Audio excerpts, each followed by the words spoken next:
What's going on, man? Welcome back to the basement. I'm Ron, and today we're going to get into my top 24 running back rankings for week 13 of the NFL season. It's wild, man. We're out here deep. So we got this week, we got next week, and then we got playoffs. Let me know if any of you guys have playoffs that start in week 14. I doubt you do. I feel like most playoff schedules for leagues is weeks 15, 16, 17. That sounds about right. If you have week 14 playoffs, let me know. Now, with that being said, let's not waste any more time. If you're new here, subscribe, leave a like. We post daily fantasy football content on this channel. Let's go. Thirsty, trying to choose. I know I'm critical. My nitty bag. All right, so I have to be honest, my hair is looking a little bit weird on this camera, I got to say. I don't know. It's the way I slept on it. It happens to the best of us. You're going to just have to gloss over it, fellas. But today, we're going to put myself in the top right corner. We're getting into the tier list, as you guys know, and in S tier. Now, for all you guys, all the boomers out there, I know that we have some older fellas in the audience. Tier lists, S, A, B, C. It's just a way of grouping players how I feel about them. It's early on in the week. It's only Wednesday right now. So this is, these rankings aren't concrete, but within each tier, I feel pretty firm about each tier. So if you have player A versus player B within the same tier, you can kind of leave it up to a judgment call. I'm going to refine the rankings by, I want to say Thursday night is when I usually have my weekly rankings already done. But this is just kind of a way for me to kind of, feel things out before everything has to go into the official rankings on Patreon. Now, first up, we're going to have Jonathan Taylor. And yeah, by the way, all the rankings, PPR, 0.5 PPR, Superflex, if you have a running back and wide receiver, all that good stuff, patreon.com/Ron Stewart will be in the description, be down below in the comments. Literally just $5 on patreon.com. Also going to be updating the Dynasty rankings this weekend, so make sure you check that out. Now, first up, we have Jonathan Taylor. And he is now the only guy left in S tier after CMC's injury, which you hate to see. CMC out for the year. Oh, you hate to see that. I actually had a team advance in the FFPC to the so I have 9 FFPC teams. Those are $350 leagues where you need to finish in the top 4 in a 12-man league, which is already hard to begin with. But I got 4 out of 9 of them to advance. One of the ones that I got to advance had Christian McCaffrey on it. Now, I do have Joe Mixon and Elijah Mitchell, so I'm not doing too bad at running back, but McCaffrey would have put me over the edge. Now, talking about JT, he's going to be on the road in Houston. Doesn't really matter a ton, though. He is just, at this point, a locked and loaded, he is going to be, this is, without any, just because of the injuries, man, just because of Dalvin Cook now gone, Derrick Henry, McCaffrey, Kamara is getting hurt. Everybody's hurt to the point where when we were talking about legendary running backs in the beginning of the season, Jonathan Taylor is that guy. This season will be named after Jonathan Taylor. He has not finished outside of the top 12. He has finished outside of the top 12 running backs only twice this year. The rest, he has finished inside of the top 12, which is insane. And the weekly stability that Jonathan Taylor gives you is wild. On the road against Houston, they're giving up the 6th most fantasy points to opposing running backs as 9-point favorites. This is going to be the week where Jonathan Taylor just absolutely runs wild on those boys. Now, moving on to A tier. These are still elite options at running back, but I want to keep JT in his own tier for now. And at RB2, we're going to have Austin Ekeler. And, he's still elite. He now has 2 straight top 7 finishes. He doesn't have the same, he's not on the same level as JT, but he is that next guy. If you have Ekeler right now, you're doing all right. And I love this game. He's going to be in Cincinnati. I wish that they flexed this to, I want to say it was Sunday night or Monday night. They took out a game. They put on Chiefs versus Broncos, which makes no sense. Nobody wants to see the Patrick Mahomes show for the 18th time on primetime, especially against the Denver Broncos. No one wants to see Teddy Bridgewater on primetime, man. It sucks, but I'm excited about this game. This is going to be one of the games to watch this week. We have Ekeler. We have Joe Mixon. It's going to be pretty much Herbert versus Joe Burrow shootout. I think there's a lot of point potential in this game, so I like Ekeler here. And I also like the running back on the other side of the football. We have Joe Mixon. I just need to find him. There he is. Joe Mixon. So again, at home against the Chargers in the same game. He now is red hot. Joe Mixon. Even though the usage isn't super pretty because he's not getting a ton of passing down work, even though it looked a little bit better this week, they're still mixing in Chris Evans and Samaje Perine on passing downs, but he now has 4 finishes inside the top 5 right in a row. 4 straight top 5 finishes is how I probably should have worded that if I wasn't out of my damn mind. But like I said, I like this matchup. Bengals versus Chargers. This is the highest over-under on the slate. It's going to be a shootout, and the Chargers also allow the 3rd most fantasy points to opposing running backs. So I love Mixon and Ekeler as like those high-end options. Now, this is going to be a little bit weird going to B tier, only 3 running backs in, but just kind of how things shook out this week, and I really do like Najee Harris at the top of B tier. And it's actually pretty wild that me, someone that you guys know, resident Najee Harris non-believer, someone that's not a big fan of Najee, I'm going to be higher than consensus on Najee this week. I look around at the Fantasy Pros consensus. I like to see what the fantasy footballers are doing when I make these rankings, just to kind of see like where I'm at against consensus. A lot of them have Najee Harris outside of their top 5 running backs, and I get it. Right, he had an ugly week, but we have to remember that the Steelers got killed. They got killed against the Bengals. I don't know what this final score was. It was like 40-3 or something really bad. What ended up happening is that Najee Harris only played 17% of the snaps in the 4th quarter, so he didn't get to play a full game. And he came off a down week the week before, but he's going to have those every once in a while. The volume was still there. Through the first 3 quarters, he was still on pace for 82% of the snaps, 70% of the rush attempts. This is a tough matchup, right? He's going to be at home against Baltimore, but I still like him to have a ton of volume and be a nice, stable running back in a field of running backs that there is no stability. Now with Dalvin Cook gone and Kamara gone and all those, or not Kamara gone, but all those like top names are no longer there. I like Najee Harris at the top, which is weird. Again, I feel like I'm on an island as one of the only guys that is like having Najee Harris up there in like his top 5. Then at RB5, we have the man, the myth, the legend. We have Leonard Fournette. And the crazy part about Leonard Fournette is he keeps getting better. He had 4 touchdowns last week, which is insane. But the thing that you got to keep your eye on is his role increased, which is huge because he was like a 61% of the snaps guy. He got some of the pass attempts. He got some of the carries. Like he would be good for like 12 carries and 4 targets. He averaged 61% of the snaps on the season. He saw 81% of the snaps last week. He averaged 14% of the targets on the season. He saw 24% of the targets last week. He averaged 42% of the 2-minute drill snaps. He saw 88% this week. So his role is expanding. He's seeing more snaps and more of the targets and the passing down work. I think that Brady is now starting to kind of trust him. And with his role growing, you now have to give him a bump, right? So he goes from, someone that was like a high-end RB2 to now right in the middle of the pack, top 5 running back on a weekly basis. He's going to be in Atlanta. Atlanta is giving up the 10th most fantasy points to opposing running backs, and the Bucs are going to be, they're like 11-point favorites. So they're going to be pounding the ball, just absolutely destroying Atlanta. They're going to be up big. Leonard Fournette he's probably just going to, salt the game away. He's going to get his passing down work. I just don't see a world where Leonard Fournette doesn't finish as an RB1 this week. Then we have the fill-in, Alexander Madison, at RB6.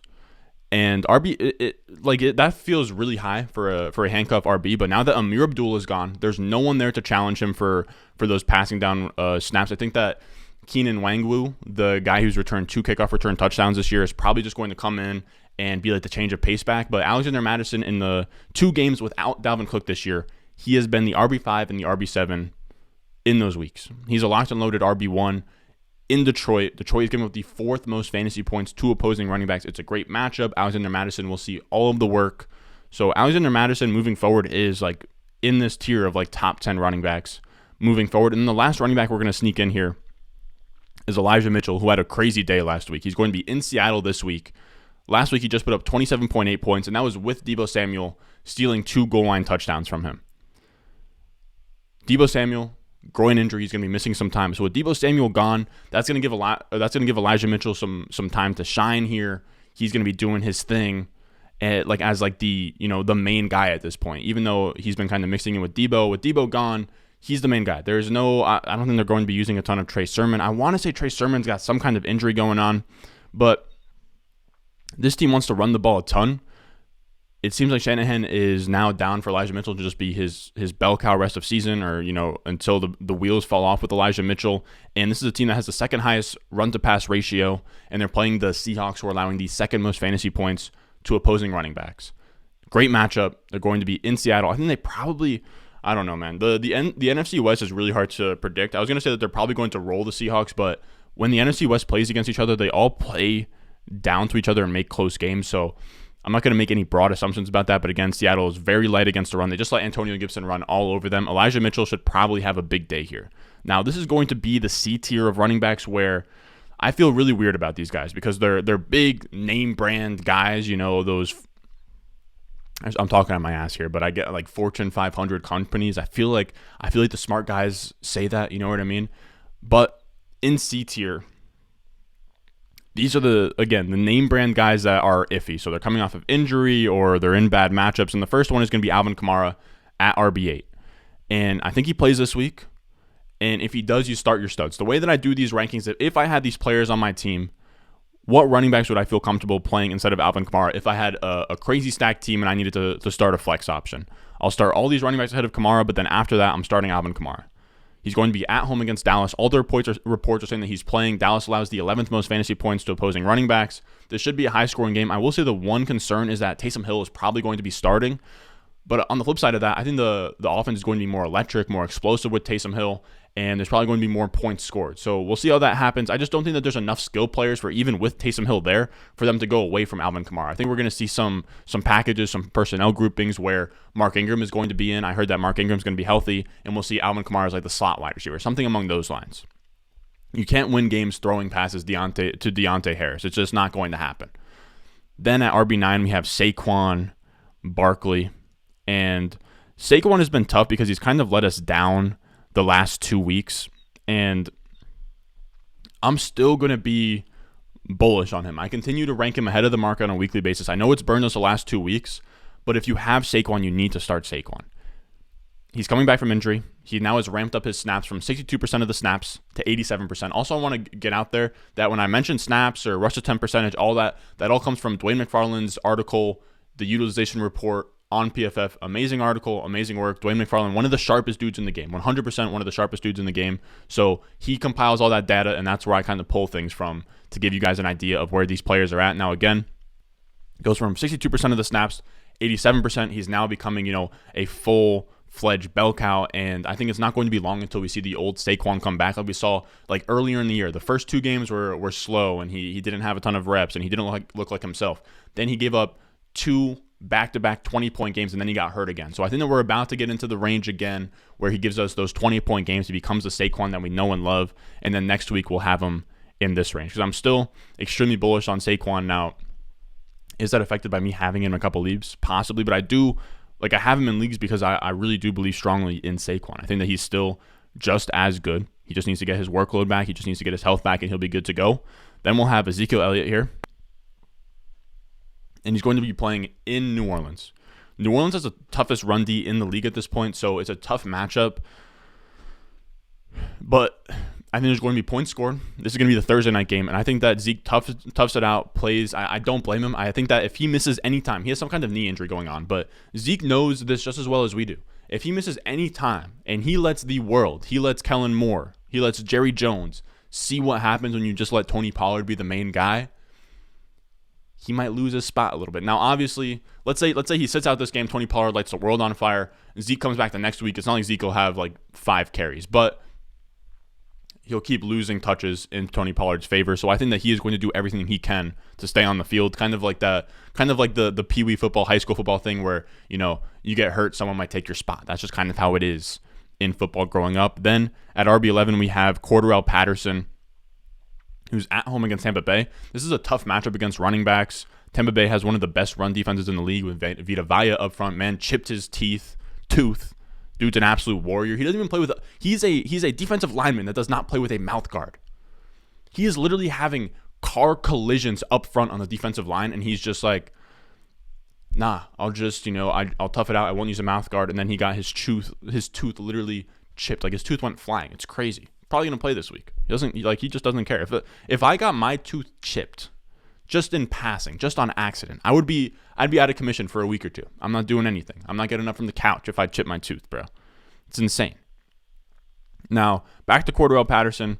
Last time he played the Bucs as an interdivisional opponent. Last time he played the Bucs, he was the RB4. So he's kind of matchup proof at this point. The beautiful thing about Cordarrelle Patterson is because he plays both wide receiver and running back at the same time. If you play against a team that has a really tough run defense, then he'll split out wide and he'll play really good at wide receiver. So he's kind of matchup independent. Now, also, I think if you want to move Cordarrelle Patterson at the top of C tier, that's completely fine. I think when it's all said and done, I might. We'll see. We'll see where my head's at tomorrow. But Cordarrelle, I feel like a lot of you guys are going to complain that Cordarrelle Patterson's not high enough. So again, he's in C tier. He could be as high as RB8 this week, which I think is more than fair. Now, this next tier of running backs is going to be our fringy RB1s, high-end RB2s. And the first guy we have up here is James Conner. And he's going to be in Chicago. Not a crazy good matchup, but the key thing is for this Cardinals team or any of the Cardinals that you plan on starting this week is that I think Kyler Murray and DeAndre Hopkins will be back this week. They're practicing for the first time. Kyler Murray sent out that weird gif of the Thanos meme. I think that this offense should be back to what we knew this offense to be. James Conner's been a top 8 running back in 2 of his last 3 games. Chicago isn't a layup matchup, but it's a pretty neutral matchup. He's going to be in Chicago. I think the offense will score a ton. I think James Conner will be just fine. He'll mix it on the goal line. So I like him at RB12. Then we have Darrell Henderson, who is a tough rank right now at RB13.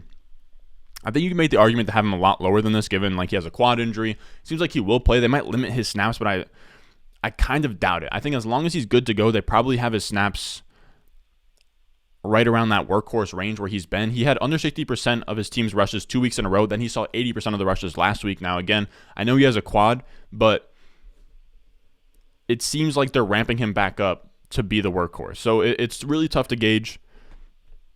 But I love the game script. They're going to be at home against the Jacksonville Jaguars. They just got embarrassed, or not embarrassed, but they lost to the Packers last week. They've been on kind of a skid. This feels like a get-right game where, they just blow out the Jaguars. They're 13-point favorites, and they probably just rely on Darrell Henderson to, kind of just close the game out. Maybe Sony Michel has some sneaky upside in that matchup as well. Then at RB14, we have James Robinson, who has a tough matchup on the other side of that. So he's going to be in LA as a 13-point dog. The thing is that he's good enough that the Jaguars don't have enough playmakers, and they get him involved. Now, the problem is with James Robinson is since coming back from injury, he still hasn't seen the passing down work. So he's been giving up the 2-minute drill and the passing down snaps to Carlos Hyde.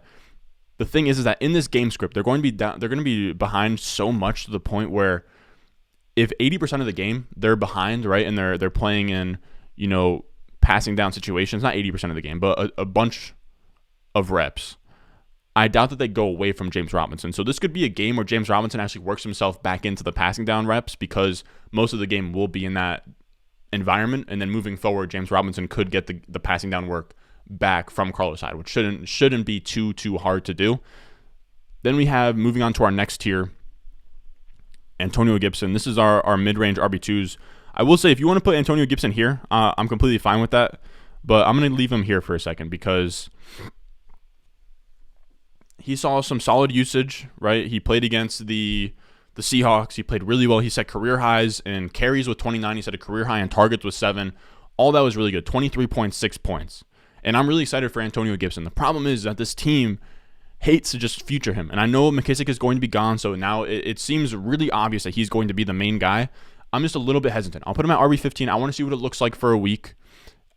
Again, he's going to get solid usage. The Raiders are allowing the 8th most fantasy points to opposing running backs. He's going to be in Las Vegas. I think it's a smash matchup. Everything is going good for Antonio Gibson. Let me just see it one more time before I put him up here with these 3. Let me just see it one more time. Now, at RB16, we have David Montgomery, and I struggle to move David Montgomery down on a weekly basis because this is who we keep putting him inside like the top 15, top 20, David Montgomery, and he's let us down the last 3 weeks since he's returned from injury. The problem is that you kind of just have to trust the elite usage. He had 20 touches on Thanksgiving, just couldn't be efficient. He couldn't find the end zone. And I get that that's going to happen when you're on the Bears. The problem is that when you're this far down the list and you're now at RB16, there's not a bunch of other running backs that are locked in for 15 or more touches. So you kind of just have to slot David Montgomery in there. He's playing against a tough defense in the Cardinals. He's going to be at home against the Cardinals. But again, in this range, you're not going to find any other running backs with that kind of volume. Then we have a guy who's going to not have the best volume, but is still a solid start. We have Clyde EdwardsHelaire, who's going to be at home against Denver. And he was a top 15 running back in his first game back from injury. The problem is that he was more of a grinder than he was a pass catcher, which is so weird because this is just another one of these situations like with Josh Jacobs. Josh Jacobs came out of school, kind of heralded as like the next like Alvin Kamara, a guy that could really pass catch, and his between the tackles work was kind of questioned because at Alabama, Damien Harris was between the tackles and the passing down work was Josh Jacobs. Now, Josh Jacobs obviously mixed in for between the tackle stuff, but he was known as a good pass catcher. Comes to the league, John Gruden says, nah, you're going to grind between the tackles. Clyde EdwardsHelaire, similar thing happening here where he caught all these passes at LSU. He was known as this great route runner, amazing pass catcher. He's going to be this next, Alvin Kamara type guy. They refuse to get him involved, and I get it, right? You have Mahomes, a guy who wants to take shots downfield, and you have Tyreek Hill and Travis Kelce. Why throw passes to Clyde EdwardsHelaire? It's just interesting. He saw 0% of the long down and distance snaps. He saw none of the 2-minute drill. It's a little bit of a concern, but you're still getting a grinder back on a high-scoring offense in Kansas City. Denver is the 7th worst defense in rush defense DVOA or DVOA. I never know how to say that. If it's run defense DVOA or DVOA run defense. We're going to call it run defense DVOA, but they're not good. Then our next running back in this tier is Josh Jacobs at RB18, and I have mixed feelings about Josh Jacobs because he's actually looked pretty good. He saw a lot of passing down work 2 weeks ago. I took note of that. I want to say he saw like 7 targets, which for Josh Jacobs is pretty crazy. He's also setting a career high in targets per game, and I thought it'd die off because then we have Jalen Richard coming back, who's just like this kind of no-name pass catcher back on the Raiders. He comes back, and it didn't cut into his passing down work at all. He still saw 100% of the 2-minute drill snaps, Josh Jacobs. So he's still getting involved in the passing game. He's still getting involved in the run game. He has a really nice, role at this point. The Raiders don't have a great matchup. They're going to be at home against Washington, but they're at home. Josh Jacobs should be pretty good. He's not going to be amazing, but he should get you, back-end RB2 production. Then we have Myles Gaskin, who is tough to figure out because he's been this guy all year where he goes off 1 week, then he sucks the next week. He's going to be at home against the Giants. He now has 3 top 12 finishes in his last 4 games, and I noted in the top 10 lessons learned that I was concerned because he lost a lot of touches to Phillip Lindsay. He lost 12 touches last week to Phillip Lindsay, but 10 of those 12 touches were once the game was out of hand. So I've kind of cooled off on that a little bit, even though I did say that most of the touches came in the fourth quarter. I think Myles Gaskin here at RB19 is fine. The Giants allow the 5th most fantasy points to opposing running backs. If you have Myles Gaskin, you're going to want to start him as a RB2. That's a juicy matchup there. It really just comes down to how many of these good performances can he string together. I don't know what it is. If it's just like a coincidence thing that he doesn't produce back-to-back. Like this was his first time all year where he produced back-to-back double-digit point games. But I don't know. I'm not really into all that superstitious stuff. So there's a good chance that he probably does well this week. Then we have Jamaal Williams, the mermaid himself. And I'm probably being a little bit too low here. This is RB20. And with Swift gone, he should be the main bell cow. I think Jamar Jefferson, I think the other guy, I can't think of his other, I think it's like Godwin something, will work in, but Williams will be the main guy. And I'm just going to have him here for now. If he plays really well, then Swift is going to be gone for a couple weeks. I'll move him up into this range. But we'll leave him here for now. I don't want to get too over our skis with these rankings on players that we don't know what it looks like when they get a full workload. Now, with Jamaal Williams, in games or full workload this season. Jamaal Williams in seasons past, when he gets 15 or more carries, he averages 16.5 PPR points. So that's pretty solid. The Vikings are also a bottom 5 rush defense per DVOA, so that's a really good matchup at home against the Vikings. So I like Jamaal Williams this week. Again, if he goes out here and balls, he will be in this range next week. Then we have F tier, and I hate ranking this group of running backs. It gets so wonky, man. Like you could put any group of 4 running backs in here, and I wouldn't really scoff at it. But at RB21, we have Damien Harris. The problem with Damien Harris the last few weeks is that they haven't been using him in garbage time. They use Ramondre Stevenson in garbage time. And that's going to be a problem when you play against the Titans and blow them out and you play against the Falcons and blow them out. This should be a closer game. They're going to be in Buffalo. Buffalo are 2.5 point favorites. So the Patriots are dogs for the first time in a little bit here. And this should be a really close game. So Damien Harris should be playing well into the fourth quarter. And again, the Bills are a tough matchup. The Bills are really good against the run. Their defense is probably like top 3, top 5 in the league. Damien Harris is going to have a tough matchup, but he will be seeing more volume. So if he can just get into the end zone, give you like 60, 70 yards, he'll be just fine for fantasy. Then we have Miles Sanders, who's been kind of disappointing. I thought he would be better this year. Or I thought he would be better last week. I thought it was wheels up. He tweaked his ankle again, which really sucks. And then Boston Scott took a ton of volume. Now, I think if Miles Sanders plays, he still gets a ton of volume. And he belongs in this range because he's playing in New York at MetLife. The Jets are allowing the most fantasy points to opposing running backs. And the Eagles are the heaviest run team in the league. They have the highest run-to-pass ratio. So I think all of these Eagles running backs, I think Boston Scott and Miles Sanders, both good starts this week. They're just going to run all over the Jets. Now, I don't think that they're going to beat them up too bad, but because the Jets allow so much fantasy points to opposing running backs and Eagles want to run the ball so much, I just think that Miles Sanders will probably see like 12 to 15 carries. I think Boston Scott will see 12 to 15 carries. And on the Jets, that should be enough for a back-end RB2 rank. Then we have Javonte Williams and Melvin Gordon to round things out. It's super hard to gauge where to rank these guys because their usage is so similar on a week-to-week basis, but I have Javonte just one spot ahead. Javonte was RB8 last week, ahead of Melvin Gordon, who was RB26. Javonte led the backfield in snaps for the second time in a row. The thing is that Gordon still outrushed Javonte, so Javonte's getting a little bit more of the passing down work, and that's what makes them about neck and neck. Now, they play the Chiefs, who are bottom 5 in rush DVOA defense. They're going to be in Kansas City. It's not like they're going to sit on a lead and run the ball, but they're both good enough to kind of make easy work of that Chiefs defense, and one of them should have a good week. That's the problem. One of them probably will have a good week. It's tough to know which one. Now, that is going to do it for us today, fellas. As always, if you enjoyed the video, make sure you go down below, subscribe, leave a like, and if you want access to these full rankings that come out every Thursday afternoon, so you guys can get those starts in before the Thursday night game on Patreon, patreon.com/Ron Stewart. It'll be down below in the description, it'll be down below in the comments. That has my rankings, so if you want rankings for Superflex, PPR, 0.5 PPR, Standard, all the good stuff. If you want to compare running back to wide receiver, I have flex rankings as well. Also, I'm going to be updating the dynasty rankings on Saturday. We have a ton of stuff coming to the Patreon very soon. So, as always, I'm going to go eat dinner.